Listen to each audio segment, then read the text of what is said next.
বাংলাদেশের অবৈধ অন্তর্বর্তীকালীন সরকার এবং জুলাই সন্ত্রাসে যারা সম্পৃক্ত ছিল এদের প্রত্যেকের চিন্তা ছিল, চেতনা ছিল, ইচ্ছা ছিল, আসক্তি ছিল, অভিপ্রায় ছিল বাংলাদেশের ৭২-এর সংবিধানকে ছুঁড়ে ফেলা। ৭২-এর সংবিধানকে ছুঁড়ে ফেলে দিয়ে এরপর নিজেদের মতো করে জুলাই সনদ বাস্তবায়ন করে সেই সনদের মাধ্যমে রাষ্ট্র পরিচালনা করা এবং রাষ্ট্রের ক্ষমতা দীর্ঘায়িত করা।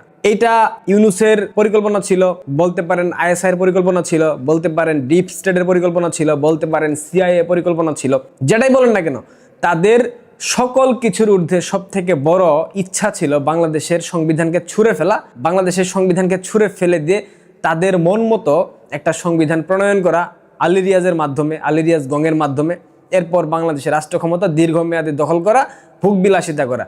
কিন্তু বাদ সেধেছে বিএনপি। যখন রাষ্ট্রপতিকে অপসারণের জন্য একটা ব্যাপক প্রচেষ্টা চালিয়েছিল এই জুলাই সন্ত্রাসীরা, তখন বিএনপি সেখানে বাধা দিয়েছিল এবং বিএনপির যারা জোট ছিল, শরিক ছিল, তারাও বাধা দিয়েছিল যে এই মুহূর্তে রাষ্ট্রপতিকে অপসারণ মানে সাংবিধানিক শূন্যতা সৃষ্টি বাংলাদেশে। সেই ক্ষেত্রে বিএনপি সেটাতে আগ্রহ প্রকাশ করেনি, বিএনপি সেটাতে বাধা দিয়েছিল, যার কারণে জুলাই সন্ত্রাসীরা সংবিধান ছুঁড়ে ফেলতে পারেনি। এরপর সরকার নির্বাচন দিল, নির্বাচনের মধ্য দিয়ে বিএনপি ক্ষমতায় আসলো। এরপর সংবিধান সংস্কার কমিশনের যে শপথ, সেই শপথ বিএনপি নিতে অস্বীকৃতি জানালো। জামাতের ৭০ বা ৭৫ জন এমপি তারা শপথ নিয়েছে, যদিও শুনতে পাচ্ছি এই শপথের মধ্য দিয়ে জামাত তাদের সবকিছু নষ্ট করে ফেলেছে। এই শপথের মধ্য দিয়ে তারা যে প্রথম শপথ নিয়েছে সংসদ সদস্য হিসাবে, সংবিধানের আলোকে সেই শপথ বাতিল হয়ে গেছে। জানি না এটার ব্যাখ্যা কি, এটার ব্যাখ্যা আপনারা যদি কেউ জেনে থাকেন আমাকে ইনবক্স করবেন। এটার ব্যাখ্যা আমি দিতে চাচ্ছিও না। আমি মূলত এই ভিডিওতে একটা গুরুত্বপূর্ণ তথ্য দেওয়ার জন্য আপনাদের সামনে আসলাম। বিএনপির একজন মন্ত্রী দুদিন পূর্বে ভাষা দিবসকে কেন্দ্র করে একটা বক্তব্য দিয়েছিল, যারা মাতৃভাষার চেতনা ধরে রাখতে চায় তারা কখনো ইনকিলাব জিন্দাবাদ স্লোগান দিতে পারে না। এরপর থেকে আপনারা সামাজিক যোগাযোগ মাধ্যমে দেখেছেন জুলাই সন্ত্রাসী যারা সামনের সারিতে থেকে নেতৃত্ব দিয়েছে, হাসনাত, সার্জিস, নাসিরউদ্দিন পাটোয়ারি, আসিফ মাহমুদ, সজীব ভুইয়া, মাহফুজ থেকে শুরু করে একাধিক সন্ত্রাসীরা, তারা তাদের সামাজিক যোগাযোগ মাধ্যম ফেসবুকে বলার চেষ্টা করছে, বারবার স্ট্যাটাস দিচ্ছে ইনকিলাব জিন্দাবাদ। এবং এই সংবিধান সংস্কার কমিশনে বিএনপি কেন শপথ নিল না, বিএনপি কেন সংবিধানকে ছুঁড়ে ফেললো না, বিএনপি কেন তাদের কথা শুনলো না, এই জন্য তারা মারাত্মক বেজার, মানে তাদের মন অনেক খারাপ। সেজন্য তারা খালেদা জিয়ার একটা পুরানা বক্তব্য ছড়িয়ে দিচ্ছে। হাসনাত সেটা স্ট্যাটাস দিয়েছে, এরপর সার্জিস আলম সেটাকে আবার শেয়ার করতেছে। আসেন খালেদা জিয়া আসলে কি বলেছিল একবার শুনে নেওয়া যাক। আজকে বাংলাদেশ রক্ষা পেলে, তাহলে গণতন্ত্র রক্ষা পেলে এই সংবিধান আওয়ামী লীগের একটি ইশতেহার। এই সংবিধানকে সেই দিন জনগণের সরকার আসবে, সেই দিন এই সংবিধানকে ছুঁড়ে ফেলে দেওয়া হবে। বাংলাদেশের সংবিধানকে, অর্থাৎ স্বাধীনতা পরবর্তী ৭২-এর যে সংবিধান প্রণীত হয়েছে, এটাকে আওয়ামী লীগের ইশতেহার বলে চালিয়ে দিয়েছিল বেগম জিয়া।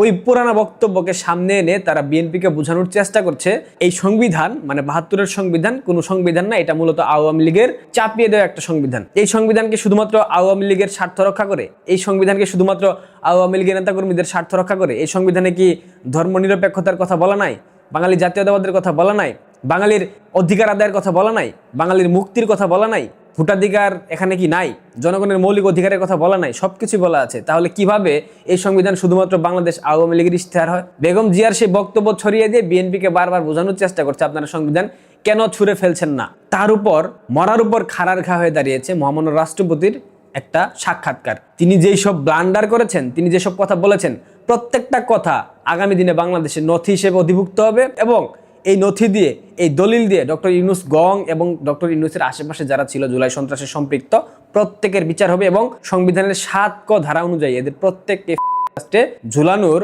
বন্দোবস্ত করা যাবে রাষ্ট্রপতি মোহাম্মদ শাহাবুদ্দিন চুপ্পু সাহেবের এই বক্তব্যের মাধ্যমে। এটা দেখার পর জুলাই সন্ত্রাসে সম্পৃক্ত যারা আছে তাদের মোটামুটি একদম অবস্থা খারাপ হয়ে গেছে। সার্জিস আলম দেখেন কি বলতেছে। ডক্টর ইউনূসকে মানুষ মিস করা শুরু করবে, বেশি দিন লাগবে না, মাসখানেক সর্বোচ্চ। আমরা ওই টাইমে এতটা ফ্রিডমে ছিলাম, এটা আমাদের জায়গা থেকে আমরা ফিল করব সামনে যখন ফ্রিডমটাকে আবার চেপে ধরা হবে আর কি। এটা আমরা বুঝবো আস্তে আস্তে আমাদের জায়গা থেকে। এবং আমরা যা মন চাইছে তাই করছি। পোলাপান মন চাইছে সচিবালয়ে ঢুকে গেছে, পোলাপানের মন চাইছে উপদেষ্টা যিনি একজন মন্ত্রী ওনার কাছে চলে গেছে, পোলাপান মন চাইছে মানে ৫ জন উপদেষ্টা একটা মিটিং ওইখানে চিল্লাচিল্লি করছে, সবাইকে গালিগালাজ করছে। মানে এই ফ্রিডম সবাই মিস করবে, মানে অতিরিক্ত ফ্রিডম দিয়ে ফেলছিল। এই যে এখন কেউ একটা আন্দোলন নামানো সাহস করবে, শাহবাগ ব্লক করার এত সহজে সাহস করবে? হ্যাঁ, আর তখন শত শত আন্দোলন।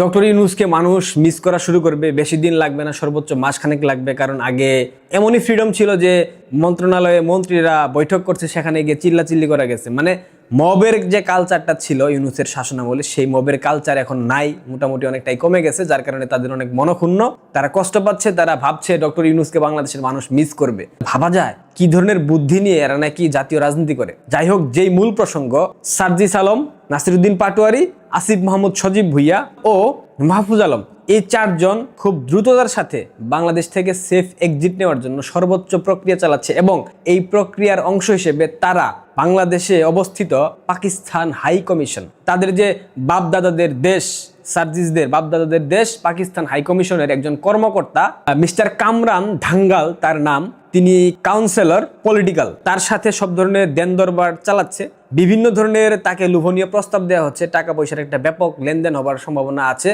এরা এর মাধ্যমে কোনোভাবে বাংলাদেশ থেকে বের হতে পারে কিনা সেই প্রক্রিয়া চালাচ্ছে, কারণ এই মুহূর্তে সেনাবাহিনীর কোনো অংশ তাদের সাথে আসলে ওইভাবে যোগাযোগ করছে না, যোগাযোগ করার চেষ্টা করেও তারা বারবার ব্যর্থ হয়েছে। সার্জিসের ছোট ভাইকে ইতিমধ্যে দেশের বাইরে পাঠিয়ে দেওয়া হয়েছে আরো কয়েক মাস পূর্বেই। আসিফ, সার্জিস, নাসিরউদ্দিন পাটোয়ারি এবং মাহফুজ আলম, এই চারজন এই ধাঙ্গাল মিস্টার কামরান ধাঙ্গালের সাথে সর্বোচ্চ বৈঠক করতেছে। ইতিমধ্যে কয়েকবার বৈঠক হয়েছে, রাজধানীর ওয়েস্টের একটা কামরাতে একটা কক্ষে বৈঠক হয়েছে, সেই বৈঠকে তারা 5 জন উপস্থিত ছিল। এখন অনেকে বলতে পারেন সেই প্রমাণ কোথায়? এইসব গোয়েন্দা ইনফরমেশন বাই প্রমাণ ফুটেজ আপনাদেরকে দেখানো যাবে না, এইসব ফুটেজ কেউ দেয় না।